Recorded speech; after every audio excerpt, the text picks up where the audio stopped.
하나님 말씀 보겠습니다. 하나님 말씀 마가복음 2장 1절로 12절까지 말씀. 마가복음 2장 1절로 12절까지 말씀 보겠습니다. 다 찬 줄 알고 제가 말씀 봉독해 올리겠습니다.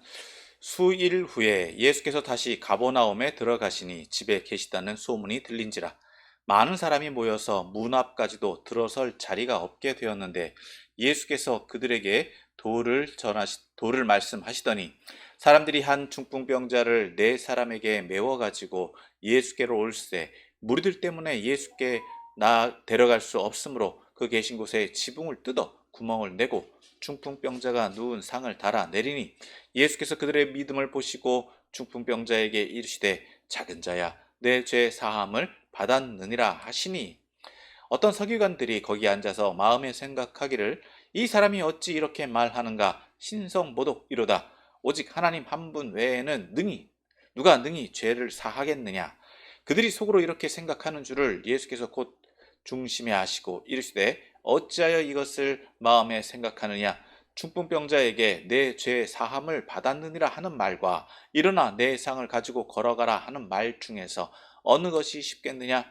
그러나 인자가 땅에서 죄를 사하는 권세가 있는 줄을 너희로 알게 하려 하노라 하시고 중풍병자에게 말씀하시되 내가 내게 이르노니 일어나 내 상을 가지고 집으로 가라 하시니 그가 일어나 곧 상을 가지고 모든 사람 앞에서 나가거늘 그들이 다 놀라 하나님께 영광을 돌리며 이르되 우리가 이런 일을 도무지 보지 못하였다 하더라. 아멘. 오늘도 마가복음의 말씀을 봅니다.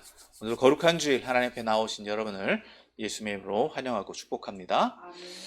자, 지난주에 말씀드리기를 교회력으로 지난주가 이제 어린이 주일 또 어버이 주일이라고 말씀을 드렸는데 실제적으로 이제 오늘이 이제 어버이 주일로 지키게 되고요. 이제 다음 주에는 이제 스승의 주일로 지킵니다.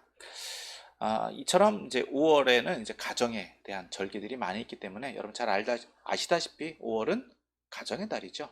가정을 더 생각해보고 그동안 또 돌아보지 못했던 또 아니면 또 소홀했던 가정이나 가족 구성원들을 또 한 번 더 챙겨보고 돌아보는 시간을 가지시게 되시기를 바라고 또 행복한 가정, 화목한 가정을 이루시는 여러분들 되시기를 예수님의 이름으로 축원합니다. 자, 우리는 계속해서 마가복음의 말씀을 봅니다. 오늘은 이 말씀을 통해서 함께 은혜를 나누길 소망합니다. 자, 오늘 읽은 본문의 말씀도 여전히 서론에 해당합니다. 서론이 왜 이렇게 기냐라고 보실 수 있는데 이 마가가 이제 마가복음을 구성하는 그 방식이 그렇더라고요.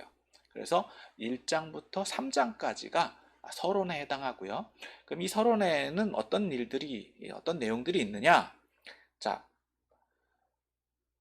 간단하게 말씀해서 예수님이 누구이신가를 계속해서 마가는 설명하고 있다는 것입니다. 자, 여기서 구체적으로 보면 마가의 설명 방식을 보면 예수님이 이 땅 가운데 오셔서 어떤 일을 행하셨는가를 처음에 설명하고요. 여기에서 조금씩 더 확장해 나갑니다. 그리고 그 사역들이 어떤 논쟁들이 있었으며 또 예수님에게는 어떤 권위가 있었고 또 그 권위가 어디서부터 비롯되었는지를 이제 마가는 서론에서 그것을 정리를 한 다음에 그 다음에 이제 예수님의 공생의 사역 가운데에서 실질적인 사역들을 구체적으로 나열하는 이런 방식을 사용하고 있다는 것이죠. 자, 그렇다 보니까 이 마가복음에서 지금 이제 우리가 보고 있는 서론도 예수님의 공생의 사역이기는 합니다. 그러나 마가가 말하고자 하는 내용들이 이 말씀에는 녹아 있습니다. 그래서 예수님이 누구이신가를 집중적으로 살펴볼 수밖에 없고 또 그것을 통해서 예수님에 대한 믿음 또 예수님이 어떻게 이런 사역을 해 나가시는가 그것을 우리는 또 찾아볼 수 있습니다. 더 나아가서 그 속에서 우리는 오늘도 우리와 함께 계시는 예수님을 만나야 될 줄 믿습니다. 그런 시간이 되시기를 다시 한번 예수님의 이름으로 축원하고 또 함께 그런 시간을 갖게 되시기를 바랍니다. 자, 오늘은 이제 함께 읽은 본문 말씀의 내용을 보면 우리가 이미 보았다시피 중풍병자를 고쳐주신 사건을 기록하고 있습니다.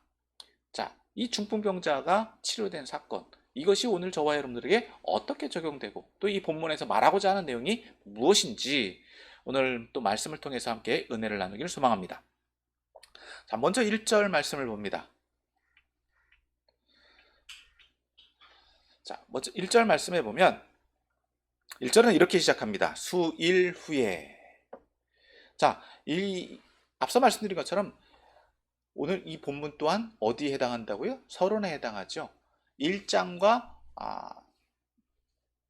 단절된 것이 아니라 1장의 연장선상에 있습니다. 자, 예수님의 사역이 어디서부터 시작됐느냐? 가버나움에서, 갈릴리에서 시작되셨고 그것이 확장되어서 가버나움에서 또 예수님이 사역을 하셨죠. 그런데 문제는 그곳에서 사역을 하실 수 없는 상황이 발생했기 때문에 예수님은 갈릴리 지역으로 사역지를 넓히셨습니다. 자, 그런데 문제가 계속해서 있었습니다. 어떤 문제가 있었느냐? 예수님은 자신의 사역, 자신이 하나님께서 자신에게 주신 그 사역들을 충실하게 감당하기를 원하시는데 문제는 사람들이 예수님에 대한 소문을 듣고 찾아오더라는 거죠. 그러니까 자신의 사역을 자신의 계획대로 이끌어 가실 수 없는 그런 일들이 일어났다. 그래서 결과적으로는 예수님이 도심, 즉 동네에 들어가실 수 있었느냐, 없었느냐, 그것을 우리는 찾아봤습니다. 그러다 보니까 예수님은 지금 계속해서 어디에 계셨다고요? 동네 바깥에. 동네 바깥이라고 하면요, 광야입니다. 말 그대로 이 광야 아니면 동네 근처, 그곳에 계실 수밖에 없는 상황이었다. 그것이 오늘 1장, 즉 2장의 본문의 배경이 되는 거죠. 자, 그렇게 예수님이 계속 이 가버나움 지역을 다니시면서 사역을 즉 갈릴리 지역을 다니면서 사역을 하시다가 오늘 이 수일이 지났다라는 것을 이야기를 하면서 어디로 들어가셨느냐? 다시 장소를 이야기해 주죠. 오늘 본문에서 어디로 들어가셨느냐? 가버나움. 자, 가버나움에는 누가 있었습니까? 누구의 집이 있었죠? 베드로의 집이 있었죠. 근데 그 집으로 들어가셨는지는 확실치는 않아요. 그러나 우리가 추측컨대 그래도 예수님이 이 사역지를 또 예수님이 거하셨던 곳이 이곳저곳을 다니시는 것이 아니었다라는 것을 본다면 누구의 집으로 추측할 수 있느냐? 여전히 베드로의 집이었을 거다라는 겁니다. 자, 그곳에 들어가셨는데 또 후반부에는 어떻게 됐다고요? 여전히 동일한 패턴이죠. 소문이 났다는 거죠. 예수님에 대한 소문, 예수님을 따라다니는 사람들이 여전히 많았다라는 거예요. 결과적으로 2절에서는 이렇게 이야기합니다. 많은 사람들이 모였다. 많은 사람들이 모여서 문 앞까지도 들어설 자리가 없게 되었다는 것이죠. 자, 그럼 그곳에서 예수님이 무엇을 하셨느냐? 예수께서 그들에게 도를 말씀하시더니. 즉 예수님의 사역은요, 말씀 사역이 핵심이었다는 겁니다. 여기서 도라고 하는 것은 이제 마가복음이나 또 다른 성경에서도 이 도를 이야기를 하는데 도라는 단어가 어떤 의미를 가지고 있느냐? 간단하게 얘기해서 예수님의 가르침이다라는 거죠. 예수님의 가르침. 또 다른 표현으로는 말씀.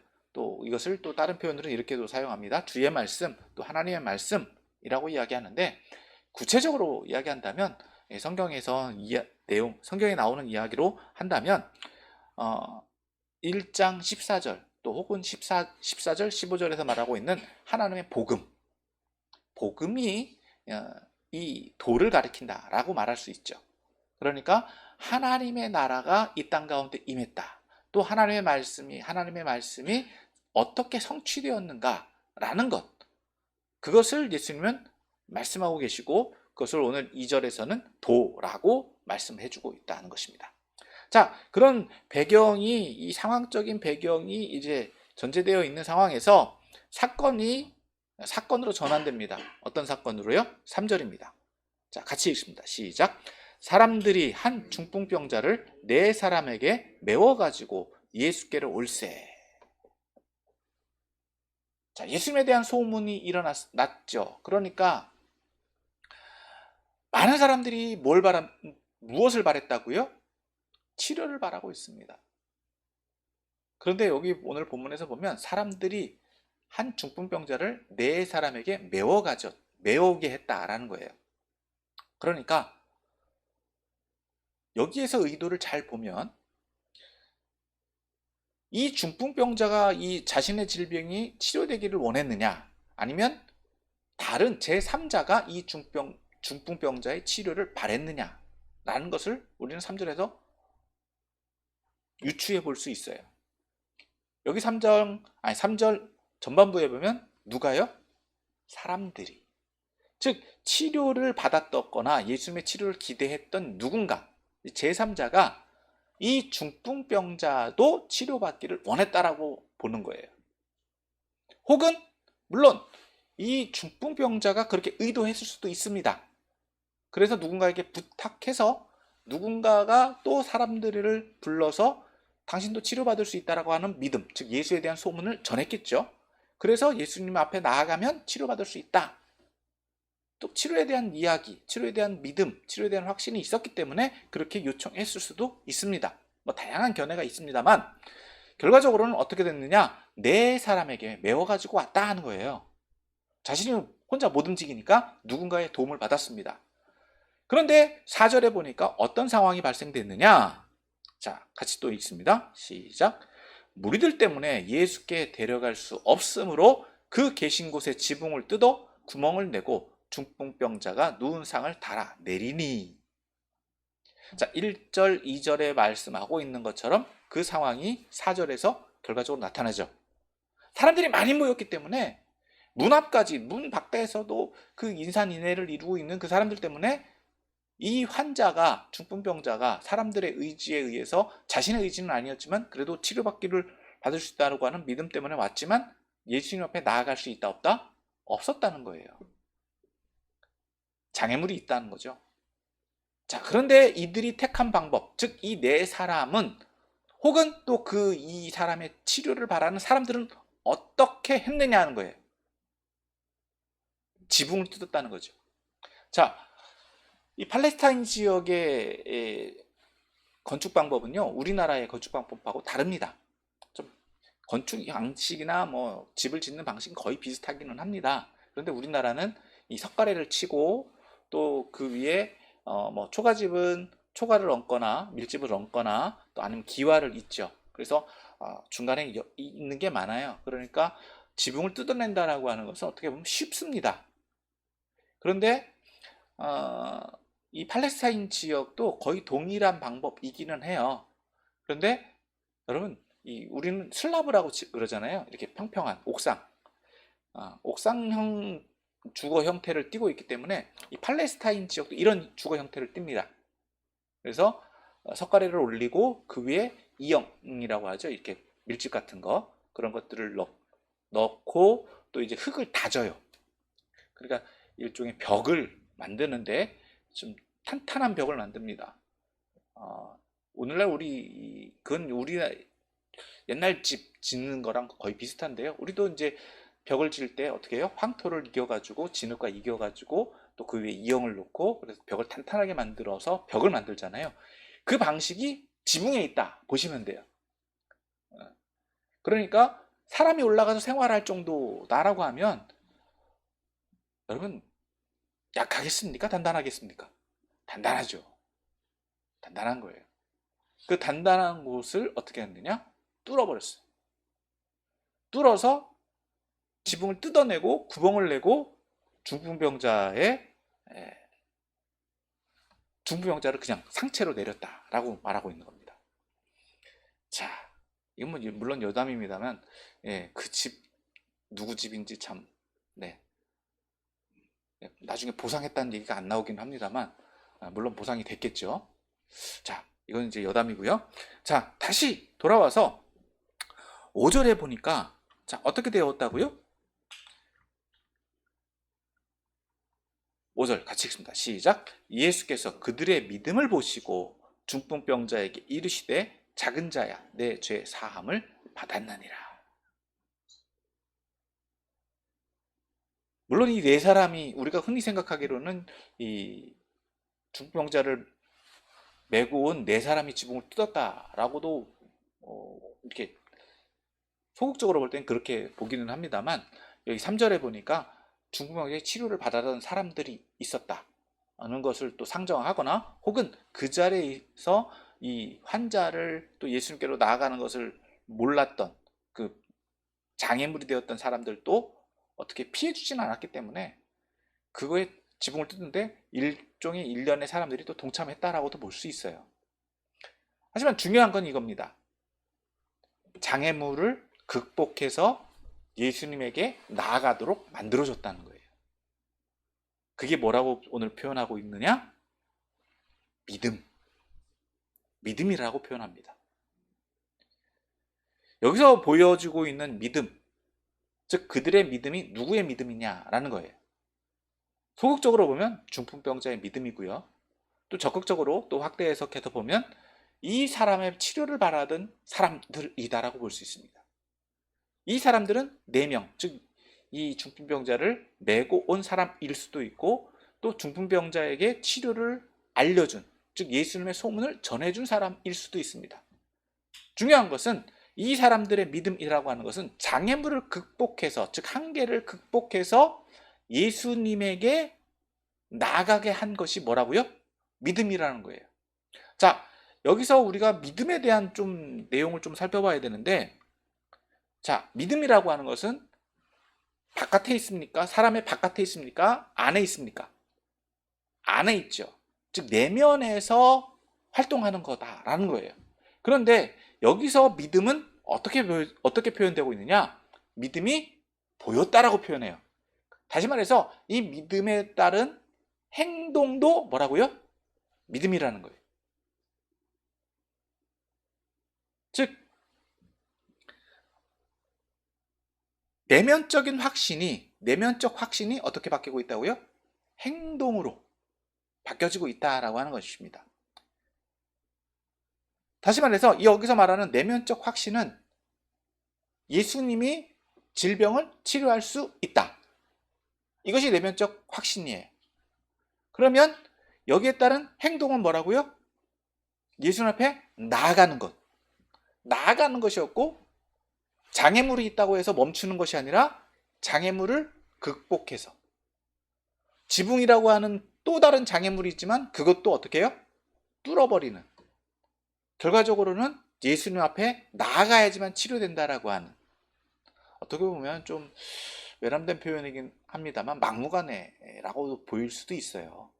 내 목적을 달성하기 위해서 앞에 있는 거는 거침없이 다 헤치고 나가는 거다라고 또 볼 수 있는데, 한 가지 사건을 보면 항상 우리는 양면에서 보이거든요. 양면의 측면이 다 보여요. 긍정적으로 볼 때는 좋게 보이지만, 앞서 말씀드린 것처럼 집주인 입장에서 보면 속상한 일이잖아요. 그런데 예수님은 뭘 보셨다고요? 믿음을 보셨다. 믿음을 보셨다. 즉 이 질병이라고 하는 이 질병에 대해서 낫고자 하는, 예수님을 의지해서 예수님 앞에 나옴으로 인해서 이 질병이 치료될 수 있다라고 하는 확신, 그것을 보셨다라고 하는 거예요. 자, 그러시면서 예수님은 다른 이야기는 안 하십니다. 뭐라고 말씀하셨느냐? 작은 자야, 내 죄 사함을 받았느니라. 직관적이죠. 통찰력을 가지고 계십니다.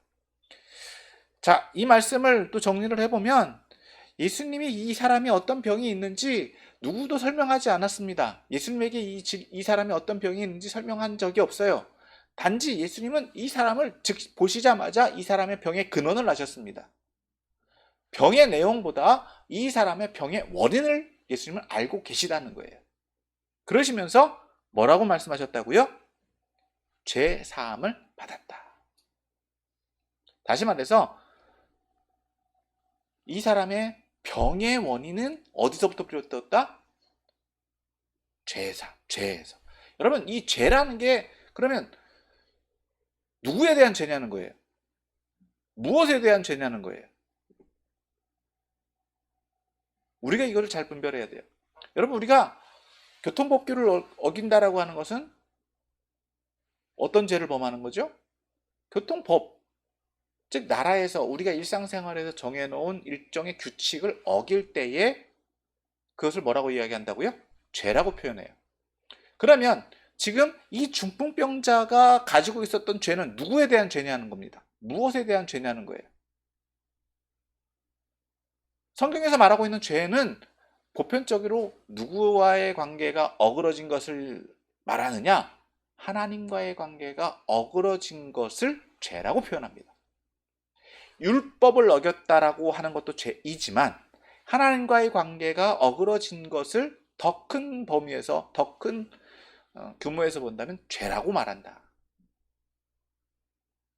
즉 하나님 앞에 있는 하나님과의 문제, 하나님 앞에서 바르지 못한 행동, 마음 아니면 마음가짐 그런 삶이 뭐라는 거예요? 죄라는 겁니다. 그로 인해서 무엇이 올 수 있다? 병이 올 수 있다. 이것은 예수님뿐만 아니라 그 당시 유대인들이 가지고 있었던 일반적인 윤리관이기도 해요. 우리가 그것에 대해서는 살펴봤잖아요. 나병 환자. 이 나병 환자도 왜 이 병이 왔다고요? 하나님 앞에 범죄했기 때문에, 하나님 앞에 저주받았기 때문에 이 사람도 병이 왔다. 그러나 예수님은 그 사람을 불쌍히 여기서 예수님은 그 사람에게 죄사함 받았다라고 말씀하지 않으셨어요. 그런데 오늘 본문에서는 어떻게 치료를 하신다고요? 죄사함 받았다라고 말씀하세요. 자, 이것이 어떻게 보면 굉장한 지금 마가가 예수님이 이 병을 어떻게 대하시는가, 즉 예수님에게 어떤 권세가 있고 어떤 분이시냐라고 하는 것을 다시 한번 설명해주고 있는 거예요. 자, 이 부분에 대해서 굉장히 심각하게 우리가 좀 살펴봐야 되는데, 자, 6절, 7절 같이 읽습니다. 시작. 어떤 서기관들이 거기에 앉아서 마음에 생각하기를 이 사람이 어찌 이렇게 말하는가? 신성모독이로다. 오직 하나님 한 분 외에는 누가 능히 죄를 사하겠느냐? 이게 맞아요. 서기관들, 유대인들, 율법에 대해서 그 당시에 유대인들이 보편적으로 생각하고 있는 방식이 맞습니다. 자, 병에 대해서 하나님과의 관계가 어그러졌기 때문에 병이 왔다. 맞죠? 그러면 죄사함은 누가 하신다? 하나님밖에 못하세요. 그런데 예수님은 지금 어떤 말씀을 하셨다고요? 죄를 사해 주셨어요. 그러니까 유대인들이 생각할 때는 이상한 거예요. 이상할 수밖에 없죠. 죄사함의 권세는 앞서 말씀드렸죠. 무엇이 죄라고요? 하나님과의 관계, 하나님의 말씀을 어긴 것이 죄니까 그럼 누가 용서를 해줘야 되냐? 죄사함의 권세는 누가? 하나님. 오늘날 우리도 교통법규를 어겼거나 1년의 법을 어겼을 때는 어떻게 해요? 그거에 대한 벌금을 내던가 과태료를 내잖아요. 누구에게? 나라한테 내는 거예요. 나라에서 정해준 규칙이 있으니까. 그러니까 나라에서 그 대가를 치러서 용서 받는 거잖아요. 마찬가지로 우리가 하나님 앞에 죄를 졌다라고 한다면 누가 용서를 해주셔야 된다? 하나님이 용서를 해주셔야 되는데 지금 누가 대신 예수님이 대신 죄사함 받았다라고 하니까 유대인들 입장에서는 이상한 거예요. 유대인들 입장에서는 당연하게 이 생각을 하는 게 틀린 게 아니다라고 하는 거죠. 즉 하나님 한 분에 누가 죄를 사하겠느냐? 누가 죄를 사하겠느냐? 이런 마음을 품고 있는데, 자, 문제는 이에 대해서 예수님은 어떻게 말씀하시느냐? 8절입니다. 8절 같이 읽습니다. 시작. 그들이 속으로 이렇게 생각하는 줄을 예수께서 곧 중심에 아시고 이르시되 어찌하여 이것을 마음에 생각하느냐? 속으로 생각했습니다. 서로 의논도 안 했습니다. 당시에 이 보편적인 사고방식을 예수님이 넘겨짚었느냐? 물론 그러셨을 수 있죠. 그러나 중요한 것은 확실하게 알고 계시다는 거예요. 그들이 생각하는 것, 즉 통찰입니다. 내면까지도, 즉 사람의 마음의 속까지도 예수님은 아신다라고 하는 거예요. 굉장히 중요한 겁니다. 그래서 이에 대해서 또 예수님이 그냥 가만히 계신 게 아니라 도전적이세요. 어떻게 보면 저는 이 본문을 계속 보면서 왜 예수님이 싸움을 거실까? 즉 서기관들은 가만히 앉아 있습니다. 그러니까 생각하는 걸 입 밖으로 내면 싸움이 되지만 속에 있으면 싸움이 됩니까? 안 됩니까? 안 되죠. 그런데 지금 누가? 예수님이 먼저 말씀을 하세요. 예수님이 먼저 말씀을 하세요. 생각은 누구라도 할 수 있지만 말을 먼저 시작하는 사람이 주도권을 가지고 있고 시작하는 사람, 말을 내뱉는 사람이 시작하는 거잖아요. 그러시면서 예수님이 어찌하여 이것을 마음에 생각하냐, 이런 생각을 왜 갖고 있느냐 하는 거예요. 그러시면서 좀 굉장히 도전적으로 이렇게 말씀하십니다. 9절입니다. 9절 또 같이 읽습니다. 시작. 중풍병자에게 내 죄 사함을 받았느니라 하는 말과 일어나 내 상을 가지고 걸어가라 하는 말 중에 어느 것이 쉽겠느냐. 굉장히 쉬운 말인데 굉장히 복잡해요. 굉장히 쉬운 말인데 굉장히 복잡해요. 말의 의미는, 말은 둘 다 쉬워요. 죄사함 받았다라고 하는 것과 상을 가지고 걸어가는 것, 둘 다 쉬운 말입니다. 못 알아듣는 말 아니에요. 그런데 그 말이 무게가 다르다는 거죠. 그 말의 영향력이 다르다는 거예요. 죄사함 받았다라고 하는 건 누구의 권위? 하나님의 권위.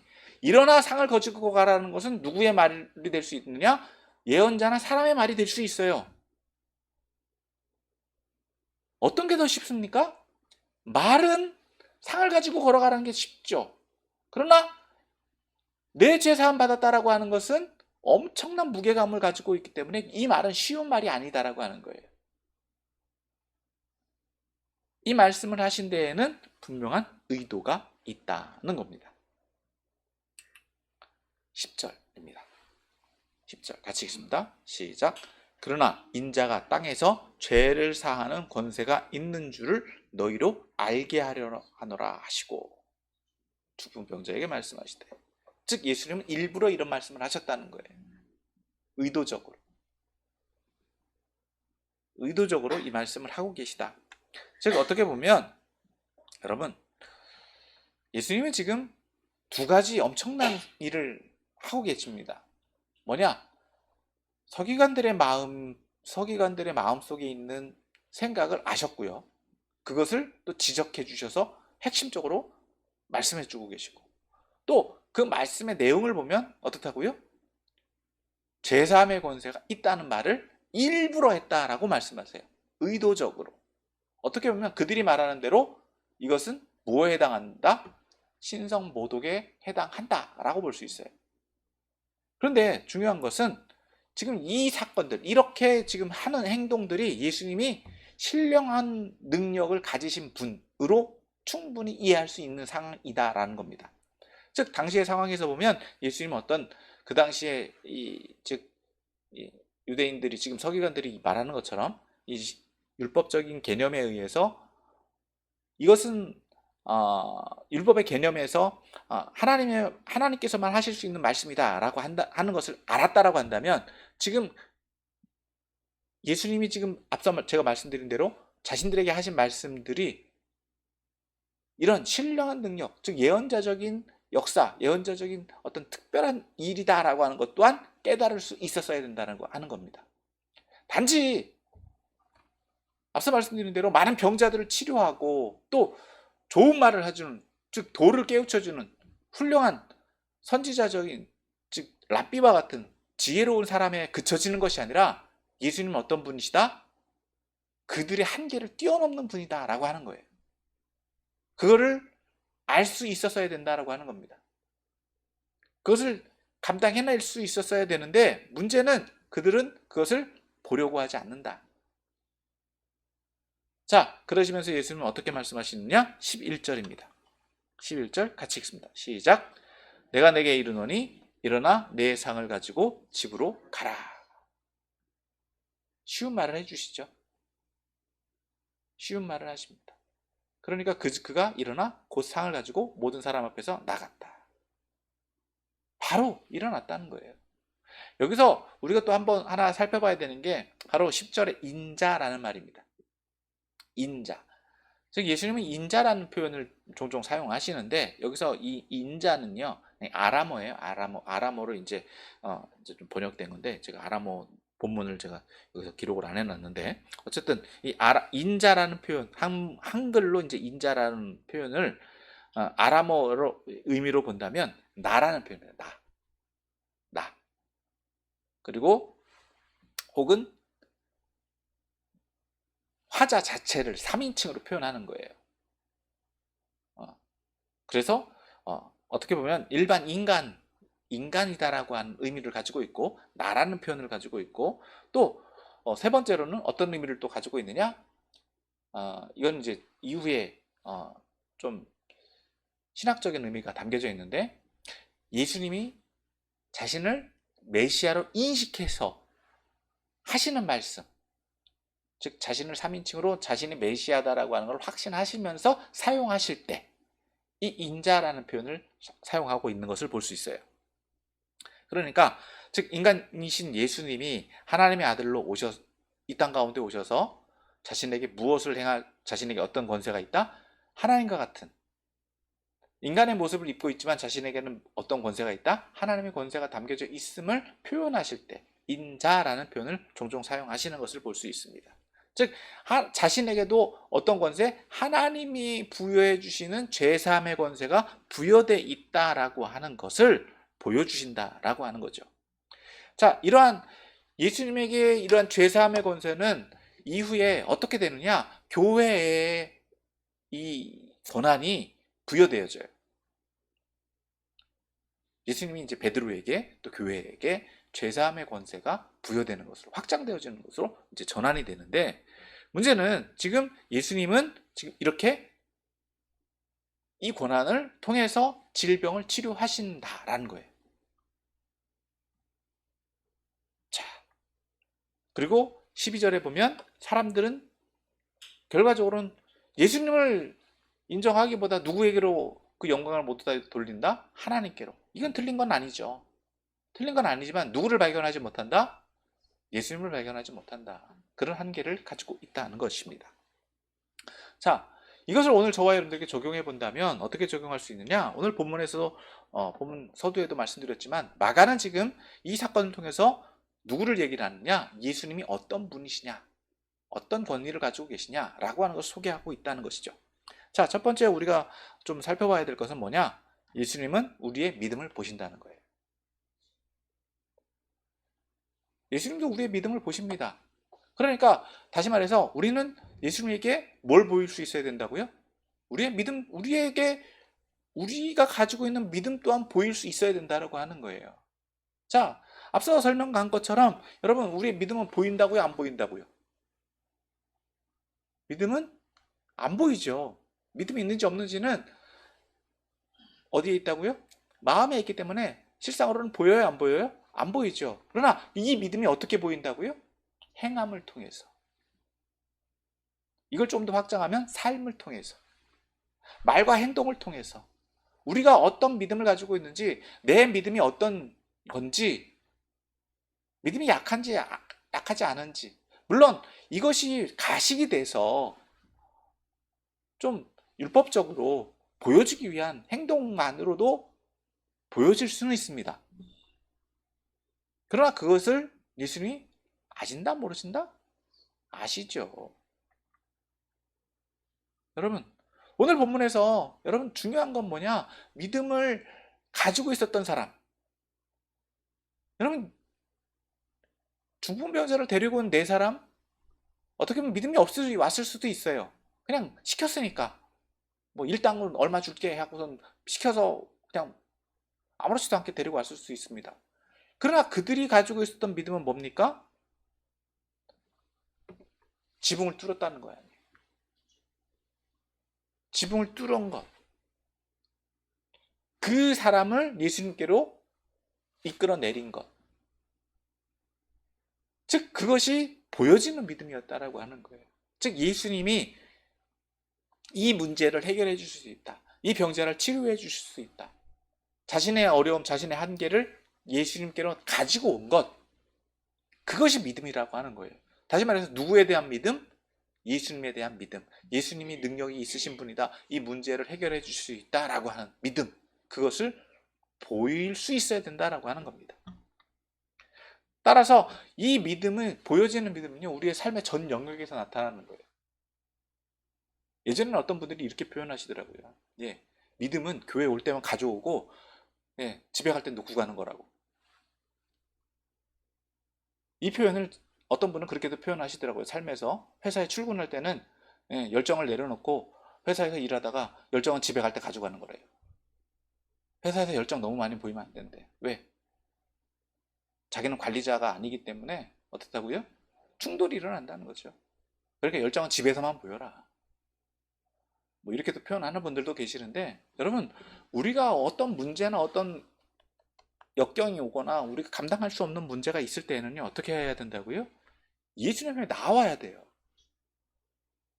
그런데 여러분, 앞서 말한 것처럼 예수님 앞에 나아가는 길이 다 열려 있다고요? 그렇지 않아요. 나와 같은 문제를 가진 사람들이 너무 많이 와요. 예수님에 나아가는 길이 쉽지 않아요. 나만 문제가 있는 게 아니잖아요. 오히려 선의의 경쟁을 벌여지는 경우들도 있습니다. 그렇다고 예수님 모르시는 건 아닙니다. 예. 예전에 이제 뭐 이건 어떤 분이 그런 말씀도 하시더라고요. 예, 돈 버는 게 왜 이렇게 힘든 줄 아냐? 다 돈 벌려고 하니까. 돈 안 벌려고 하는 사람들은 없다 이거예요. 다 그냥 조금 돈이라고 하는 한정된 그 재화를 차지하기 위해서 너나 할 것 없이 달려들기 때문에 어떻게 된다고요? 우리가 흔히 착각하는 것 중에 하나가, 예, 나만 힘들어하는 줄 아는데, 여러분, 사회에 나가보면요, 경쟁 대상은 아버지하고 아들도 그 한 상황에 대해서는 경쟁 대상이 되더라는 거예요. 그러니까 힘들 수밖에 없죠. 근데 이 한계의 상황에 부딪혔을 때 어떻게 해야 된다? 그것을 극복해 갈 수 있는 지혜가 있어야 된다라고 하는 거예요. 그것이 뭐라고요? 보여지는 믿음이라고 하는 거예요. 다른 사람들과 충돌을 해서가 아니라, 다른 사람들과 뭐 수단과 방법을 가리지 말고 하라는 게 아니라, 여러분, 상식적으로 생각을 해보세요. 누가 지붕을 뜯을 생각을 하겠습니까? 상식적으로는 뭐 나와 하면서 막 경쟁을 하고 이 사람 다 끌어내겠죠. 그러나 전혀 다른 방식으로 예수님을 접근했잖아요. 그게 뭐라고요? 보여지는 믿음이라고 하는 거. 자, 두 번째로 우리가 또 살펴봐야 되는 것은, 앞서 말한 것처럼 예수님은 우리의 내면을 아신다는 거예요. 여러분, 앞서 말한 것처럼 우리가 가식적으로 우리의 믿음이 있는 것처럼 보여질 수도 있어요. 행동만 보인다면. 그러나 주님은 우리의 뭘 보신다고요? 내면을 보신다는 거예요. 마음속에 어떤 마음, 어떤 의도로 어떻게 하기 위해서 오는지 아신다, 모르신다? 아신다는 거예요. 그게 중요한 거예요. 보여지는 믿음만 강조하다 보면 속빈 강정이 되는 경우들이 있다는 거예요. 그런 것들을 우리가 사회에서도 많이 보잖아요. 앞서 말한 것처럼 어떻게 해요? 회사 출근할 때 열정 빼놓고 갔다가 집에 갈 때 열정 챙겨가지고 가는 거. 똑같잖아요. 그렇다고 해서 뭐 과하게 막 열정을 부리라 이런 건 아닙니다. 나만 잘났다 뛰어나라 이런 말씀을 드리는 것도 아닙니다. 중요한 건 우리의 마음, 성심, 진심이 있느냐 없느냐예요. 진정성이죠. 내가 이걸 통해서 나에게 유익이 있는지 없는지, 나의 유익만을 바라는지, 그건 어떻게 보면 개인주의라고 표현하기도 하고, 살짝 선을 넘으면 이기적인 것이라고 표현할 수도 있지만, 여러분, 중요한 것은 우리가 공동체로서 같이 할 마음이 있느냐 없느냐예요. 내가 이걸 통해서 나에게 발전이 있느냐, 아니면 회사나 어떤 공동체가, 조직이 유익이 있느냐, 내가 그 일원으로서 함께 갈 생각이 있느냐 없느냐. 여러분, 많은 회사들이, 또 많은 공동체들이 그런 사람들을 요구합니다. 그런데 우리는 흔히 자기만을 생각하는 경우들이 있어요. 나에게 유익이 되면, 즉 입에 달면 삼키고 입에 쓰면 뱉고. 물론 그것은 사장일 수도 있고요, 직원일 수도 있고, 입장이 다 달라요. 중요한 건 큰 틀에서 우리가 같이 갈 거냐 같이 가지 않을 거냐예요. 이 조직, 이 공동체가 서로에게 유익이 되느냐 유익이 되지 않느냐예요. 지금 세상을 보십시오. 이런 일들이 너무나도 많이 있지 않습니까? 조금 이득을 보면 나한테 더 달라고 난리치고, 조금 손해가 되면 나랑 상관없다라고 얘기하고, 그런 경우들이 너무 많이 있잖아요. 그렇기 때문에 주님께 앞에 나오는 것도 마찬가지다. 분명한 것은 예수님은요, 우리에게 모든 것을 주기를 원하십니다. 지금 예수님이 지금 이 말씀, 즉 이 사람을 치료하기 위해서 분명히 예수님은 어떻게 하시면 끝난다고요? 일어나 걸어가라 하시면 끝나요. 문제될 게 없습니다. 논쟁이 될 것도 없습니다. 그러나 굳이 예수님은 그 자리에 서기관들이 있는데도 불구하고 뭐라고 말씀하신다고요? 내 죄의 사함을 받았다. 왜요? 자신에게 있는 권세를 나타나기 위해서. 여러분, 예수님이 지금 이 상황에서 자신을 자랑하려고 말씀하셨느냐? 그렇지 않습니다. 분명한 것은 이 사람이 회복되어지는 게 질병의 문제보다도 무엇과의 관계가 더 중요하다? 하나님과의 관계가 더 중요하다라고 하는 것. 예수님도 진정성을 가지고 말씀해주고 있다라고 하는 거예요. 이 사람에게 어떤 질병이 있느냐, 왜 그런 질병이 있느냐, 예수님이 안 물어보시잖아요. 중요한 건 뭐라고요? 핵심, 관계가 무너진 것을 예수님 회복해주고 계시다는 거예요. 자신이 위험에 처할 것을 분명히 아십니다. 예수님 모르시다고요? 아십니다. 그렇기 때문에 굳이 자신을 뭐라고 가르치신다? 인자라는 표현을 사용하시면서까지 자신을 드러내주고 있다라고 하는 거예요. 이후로 그 사람들이 어떻게 자신을 처우할지도 분명히 예수님은 인식하셨을 거예요. 여러분, 사람의 내면을 아시는 분이 그런 상황까지도 이해를 못하셨을 거냐? 그렇지 않습니다. 그러나 자신이 어떤 일을 겪게 될 것을 감수하고서라도 이 사람이 하나님과의 관계가 회복되어지는 것을 예수님은 원하고 계시다는 거예요. 예수님도 진심을 다하고 계시는 거예요. 이처럼 오늘 저와 여러분도 예수님께서 우리를 진심으로 대해주고 계시다는 거예요. 그렇기 때문에 오늘 저와 여러분도 우리가 하나님 앞에, 예수님 앞에 진정으로 나아가고 있느냐는 겁니다. 그리고 세 번째로 우리가 또 살펴봐야 되는 게 뭐냐? 예수님은 어떤 분이시냐? 궁극적으로는 죄사함의 권세를 가지신 하나님이시다라고 하는 거예요. 죄사함의 권세는 누구만 가지고 계시다? 하나님. 그건 변함이 없습니다. 그런데 그 권한이 누구에게 부여되었다? 예수님에게. 즉 예수님이 그러니까 하나님의 권세를 가지신 분이에요. 그러니까 예수님이 내 죄 사함 받았다라고 하면 누구도 용서하신다? 하나님도 용서하신다는 거예요. 엄청난 능력인 거죠. 엄청난 권한인 거예요. 그러니까 오늘 저와 여러분들이 봐야 되는 건 뭐라고요? 여러분, 질병이 어디서 온다? 하나님과의 관계가 어그러졌을 때. 그러니까 우리의 삶에서도요, 어떤 문제가 일어나거나, 이건 1차원적인 접근입니다. 여러분, 모든 게 다 적용되는 건 아니지만 1차원적인 접근이에요. 가장 기초적인 거. 우리가 어떤 문제가 생겼거나 안 풀리는 일이 생겼거나 어떤 일이 있을 때는요, 누구와의 관계를 회복해야 하는 게 제일 중요하다? 하나님과의 관계. 하나님과 관계를 돌아보는 거예요. 그게 뭐라고요? 회개입니다. 회개. 제일 중요한 거예요. 제일 기초적인 거고 제일 원론적인 거예요.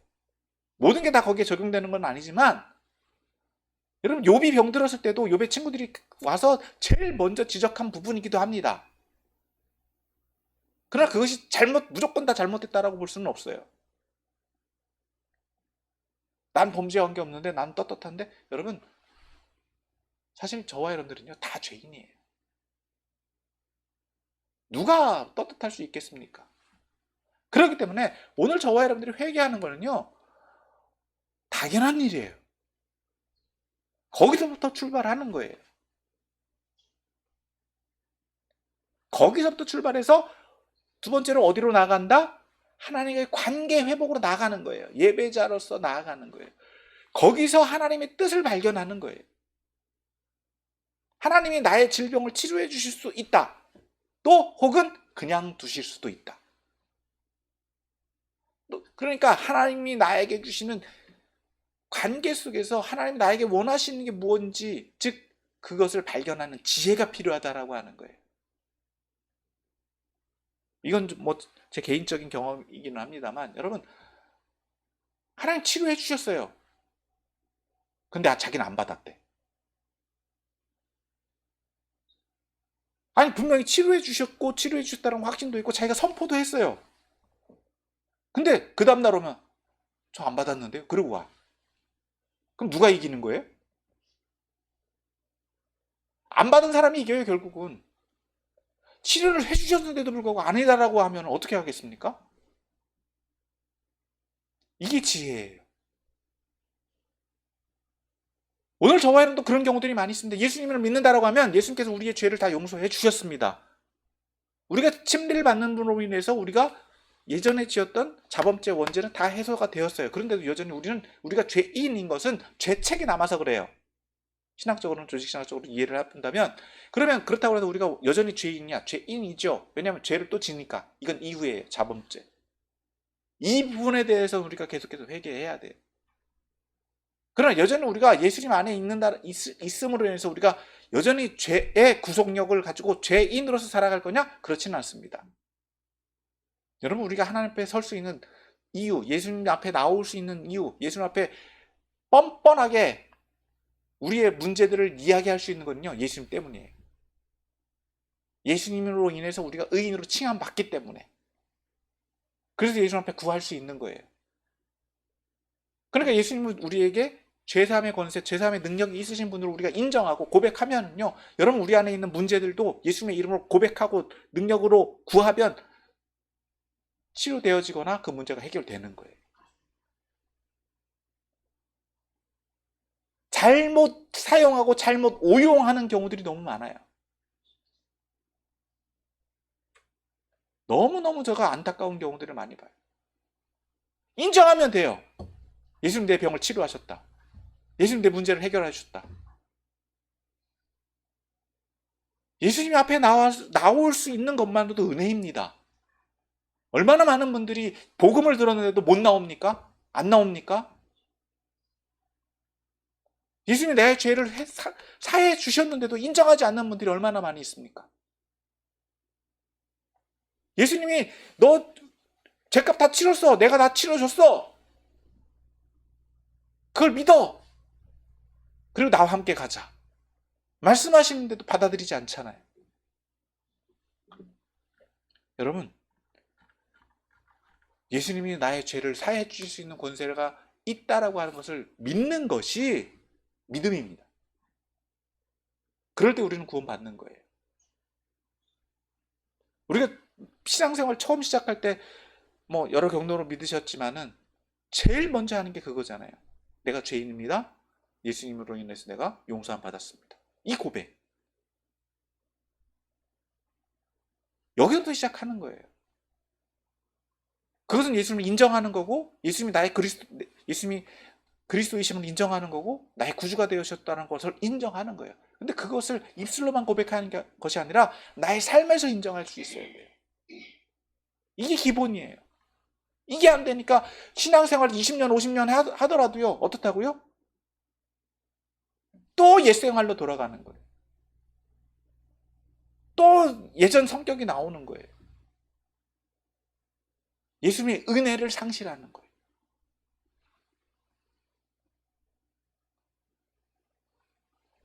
그러므로 여러분, 예수님의 권위를 인정하시길 바랍니다. 예수님 때문에 우리가 구원받았다라고 하는 것 얼마나 큰 은혜인가. 그러한 권위를 활용하실 때 여러분 우리의 질병도 치료되어지고요. 여러분의 문제도 해결되는 거예요. 말씀을 정리합니다. 오늘 본문은 예수님 앞에 한 중풍병자를 데려온 이들의 믿음과 또 이 중풍병자를 용서하심으로 이 질병이 치료된 사건을 말해주고 있습니다. 즉 예수님에게 죄사함의 권세, 용서함의 권위가 있다라고 하는 것을 마가는 설명해 줍니다. 오늘 그러한 예수님을 저와 여러분들이 만나야 될 줄 믿습니다. 그리고 그분과 함께 그러한 예수님과 함께 동행함으로 우리의 삶에 있는 문제 또한 해결되고 혹여라도 질병 가운데 있다라고 한다면 우리의 질병 또한 치료함 받고 하나님과 관계를 바로 회복함으로 하나님의 백성으로서 또 하나님께서 우리에게 주신 그 삶을 하나님 우리를 통해서 이루시고자 하는 삶을 아름답게 세워가는 또 예수님과 동행해 나가는 저와 여러분들이 다 되시기를 예수님의 이름으로 축원합니다.